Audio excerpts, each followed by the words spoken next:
வணக்கம். இது 8ஆம் அறிவு. உலக அளவுல பரபரப்பாக பேசப்படக்கூடிய விஷயங்கள், சுவாரஸ்யமான நிகழ்வுகள், உலக ஆராய்ச்சியாளர்கள் மத்தியில அவங்க முக்கியத்துவம் கொடுக்கக்கூடிய ஆராய்ச்சிகள், இப்படி பலவற்றையும் பல்வேறு தேடல்களோட இந்த 8ஆம் அறிவு நிகழ்ச்சியில நம்ம பார்த்துட்டு வரோம்.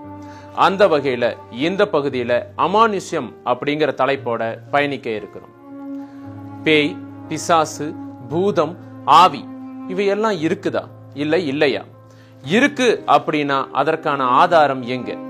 இல்ல அப்படின்னு நம்ம ஒரே வார்த்தையில முடிச்சிட முடியுமானா அதுவும் முடியாது. ஏன்னா ஏறத்தாழ மனித இனம் இந்த பூமியில தோன்றின காலத்திலிருந்து பேய், பிசாசு, ஆவி இவற்றின் மீதான நம்பிக்கைகள் மக்கள் மத்தியில இருக்கு. ஒருவேளை இது பொய்யாக இருந்தா இந்த நம்பிக்கைகள் என்னைக்கோ அழிஞ்சு போயிருக்கணும். இத்தனை 1000 ஆண்டுகள் தாண்டியும் இந்த நம்பிக்கைகள் மக்கள் மத்தியில இன்னும் இருக்குது அப்படின்னா அதற்கு பின்னாடி இருக்கக்கூடிய மர்மம் என்ன? இது இந்தியாவில் மட்டும்தானா இல்ல தமிழகத்துல மட்டும்தானா அப்படின்னு பார்த்தா நிச்சயமா இல்லை. உலகம் முழுவதும் இருக்கக்கூடிய பெரும்பாலான மக்கள் மத்தியில இந்த பேய் பற்றிய பயமும் நம்பிக்கையும் இன்னைக்கும் உலவிக்கிட்டு தான் இருக்கு. இதற்கு நேர் எதிராக பேய், பிசாசு இவையெல்லாம் நிச்சயமா இல்ல அப்படின்னு சொல்லக்கூடிய மக்களும் இருக்கிறாங்க. பேய் மீதான நம்பிக்கை கொண்டவர்களும் இருக்கிறாங்க, பேய் இல்லை அப்படின்னு சொல்றவங்களும் இருக்கிறாங்க. இதுல எது உண்மை, எது நிஜம், இல்ல இதுக்கு பின்னாடி இருக்கக்கூடிய மர்மம் என்ன? ஏதோ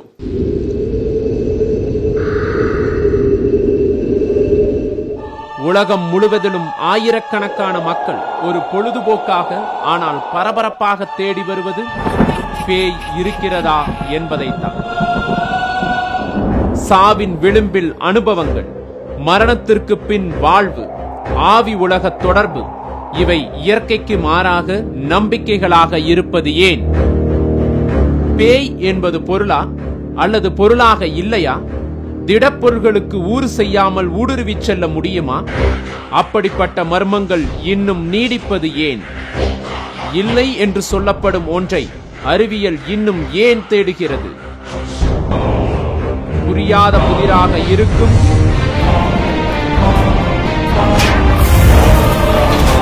அமானுஷ்யம். பேய் என்ற ஒன்று நிச்சயம் இந்த உலகத்தில் இல்லை என்கின்ற நம்பிக்கை ஒரு பக்கம். பேய், பிசாசு, பூதம், ஆவி இவை எல்லாமே இந்த உலகத்தில் இருக்கிறது என்கின்ற நம்பிக்கை இன்னொரு புறம். இந்த இரண்டு முரண்பாடான கருத்துகளுக்கு மத்தியில் நம்முடைய தேடல் தொடர்கிறது.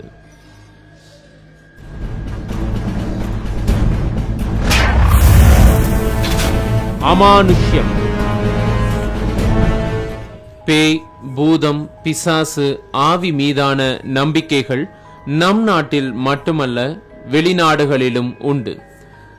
தொழில்நுட்பம் வளர்ந்துள்ள நிலையில் சில ஊடக வியாபாரிகள் கிராபிக்ஸை பயன்படுத்தி பேய் அச்சத்தை இன்னும் பரப்பிக் கொண்டுதான் இருக்கிறார்கள் என்று பலர் குற்றம் சாட்டுகின்றனர். பகுத்தறிவு பூர்வமாகவும் தர்க்க ரீதியாகவும் கேள்விகளை தொடர்ந்து எழுப்பிக் கொண்டே இருக்கின்றனர். இதுவரை யாரும் உறுதியான பதிலை சொன்னதில்லை. மாறாக அவர் சொன்னார், இவர் பார்த்தார் என்றுதான் ஐயப்பாட்டுடன் பல்வேறு கருத்துகள் இந்த உலகத்தில் வலம் வந்து கொண்டிருக்கின்றன. அறிவியல் பூர்வமாக நிரூபிக்கப்படவில்லை என்றும், அறிவியல் பூர்வமாக ஒருவேளை அது இருக்கலாம் என்ற தேடலில் இன்னொரு பக்கம் ஆராய்ச்சியும், இப்படி பல்வேறு முரண்பாடான தேடல்களோடு நம்பிக்கையாளர்களும் அதன் மீது நம்பிக்கை அற்றவர்களும் தொடர்ந்து பயணித்துக் கொண்டிருக்கிறார்கள். ஆவிகளை பேய் அப்படின்னு சொல்வதற்கு ஒரு காரணம் இருக்கிறது.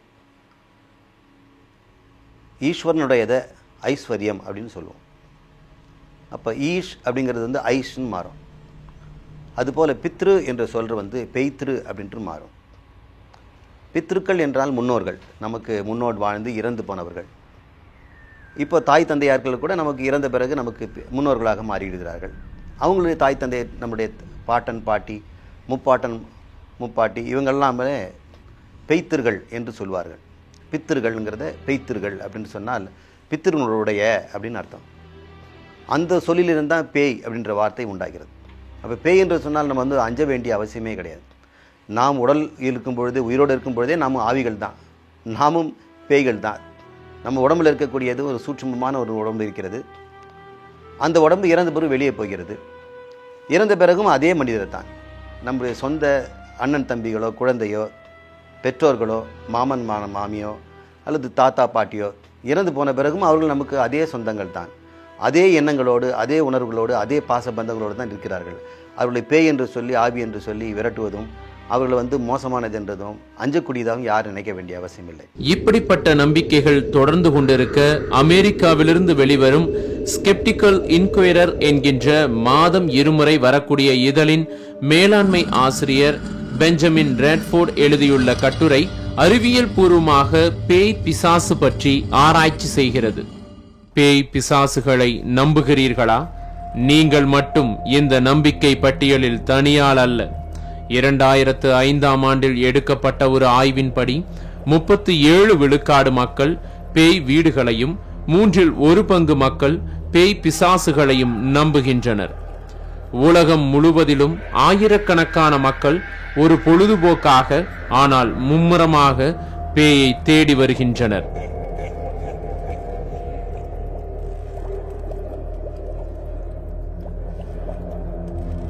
ஆயிரக்கணக்கான ஆண்டுகளாக பேய்கள் எண்ண முடியாத கதைகளில் ஒரு மிகுந்த ஜனரஞ்சகமான பொருளாகவே இருந்து வந்துள்ளன. உலகம் முழுவதும் பேய் பிசாசு பற்றிய இயற்கைக்கு மாறான நம்பிக்கைகள் பரவி கிடக்கின்றன. சாவின் விளிம்பில் ஏற்படும் அனுபவங்கள், மரணத்திற்கு பின் வாழ்வு, ஆவி உலக தொடர்பு, இவை உட்பட பல காரணங்கள் இயற்கைக்கு மாறான நம்பிக்கைகளாக அமைகின்றன. பேய்களின் தோற்றத்தை கண்டுபிடிக்க பல ஆக்கப்பூர்வமான முறைகளையும் ஏமாற்று வழிகளையும் பலர் கையாளுகின்றனர். உண்மையில் எல்லா பேய் தேடுபவர்களுமே தாம் அறிவியல் முறையில் செயல்படுவதாகவே கூறுகின்றனர். அப்படியே தங்களை தோற்றப்படுத்திக் கொள்ளவும் செய்கின்றனர். ஏனென்றால் அவர்கள் உயர்ந்த அறிவியல் கருவிகளையும், கதிர் இயக்கத்தை கண்டுபிடிப்பதற்கான கருவிகளையும், மின்காந்த நில கண்டுபிடிப்பான்களையும், அயன் கண்டுபிடிப்பான்களையும், இன்ஃப்ராரெட் கேமராக்கள் மற்றும் மிக நுண்ணிய மைக்ரோபோன் போன்றவற்றை பயன்படுத்துகின்றன. ஆனால் இதுவரை எந்த ஒரு கருவியும் உண்மையில் பேய்களை கண்டுபிடிக்க உதவியதாக தெரியவில்லை. பேய் மீதான பயமும் நம்பிக்கையும் நம்மகிட்ட மட்டும்தான் இருக்கா அப்படிங்கிற அச்சம் அல்லது கவலை உங்களுக்குள்ள இருந்தா நீங்க கவலைப்பட வேண்டிய அவசியம் இல்லை. ஏன்னா 2005 எடுத்த ஒரு முடிவின்படி ஏறத்தாழ உலக அளவுல 37% மக்கள் மத்தியில பேயின் மீதான நம்பிக்கையும் அச்சமும் இருக்கு அப்படின்னு சொல்லியிருக்காங்க. இந்த பேய் மீதான நம்பிக்கை அல்லது அச்சம் இருக்கிறவங்க என்ன சொல்றாங்க? இந்த பேய் அல்லது பிசாசு இந்த உலகத்துல இல்லவே இல்லை அப்படிங்கிறவங்க என்ன சொல்றாங்க? இதோ சிலர் இதற்கு மாறான கருத்துக்களை கொண்டுள்ளனர். பேய்கள் இருப்பதை நிரூபிக்க முடியாததற்கு காரணம் ஆவி உலகத்தை பற்றி அறிய நாம் தகுந்த தொழில்நுட்ப கருவிகளை கொண்டிருக்கவில்லை என்று அவர்கள் கூறுகின்றனர். ஆனால் இதுவும் சரியாக இருக்க முடியுமா என்கின்ற ஒரு ஐயப்பாடு உள்ளது. பேய்கள் நாம் வாழும் சாதாரண உலகத்தில் இருந்தால் அவை கண்டுபிடிக்கப்பட்டு வீடியோ அல்லது ஆடியோ, பிலிம், நிழற்படங்கள் இதில் ஏதாவதுவற்றில் பதிவு செய்யப்பட்டிருக்க வேண்டும்.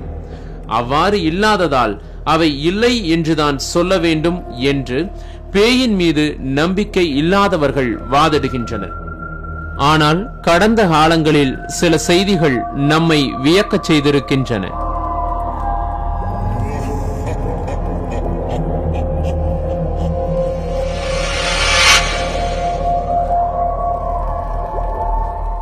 பொதுவாக பேய்கள் எங்கே இருக்கும் அப்படின்னு கேட்டால், மயானத்தில் இருக்கும், சில மரங்களில் இருக்கும், பாழடைஞ்ச வீடுகளிலும், மண்டபங்களிலும், பல கோட்டை கொத்தளங்கள் போன்ற இடங்களிலும், முன்னொரு காலத்தில் போர் நடந்து இறந்த மக்கள் நிறைய இருக்கக்கூடிய இடங்களிலும் இது மாதிரிலாம் இடத்துல இருக்கும் அப்படின்னு சொல்வார்கள். குகைகளில் கூட இருக்கும் அப்படின்லாம் சொல்வதற்கு நிறைய வாய்ப்புகள் இருக்கிறது.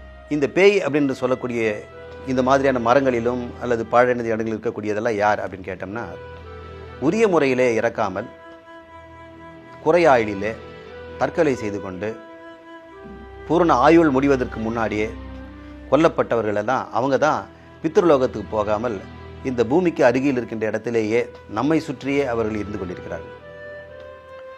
அது அவர்களுக்கு ஏற்பட்ட ஒரு கொடுமை.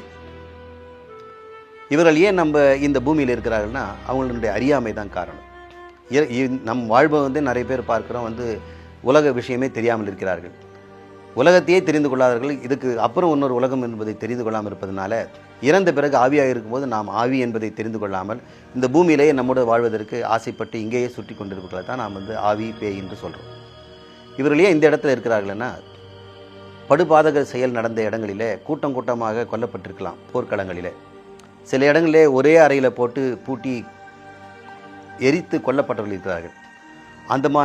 அந்த மாதிரியான ஜீவர்கள் இறந்தவர்கள் அந்த இடத்திலே தான் இருந்து கொண்டிருக்கிறார்கள்.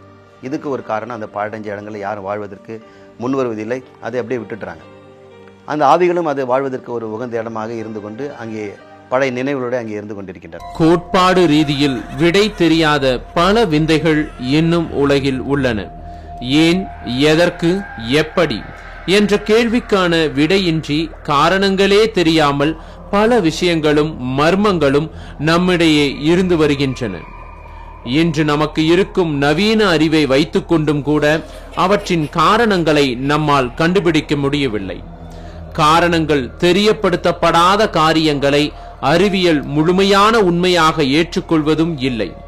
ஆகவே அந்த காரணங்கள் கண்டுபிடிக்கப்படும் வரை இந்த அமானுஷ்யம் பற்றிய பரபரப்பும் ஆச்சரியமும் தொடர்ந்து கொண்டே இருக்கும்.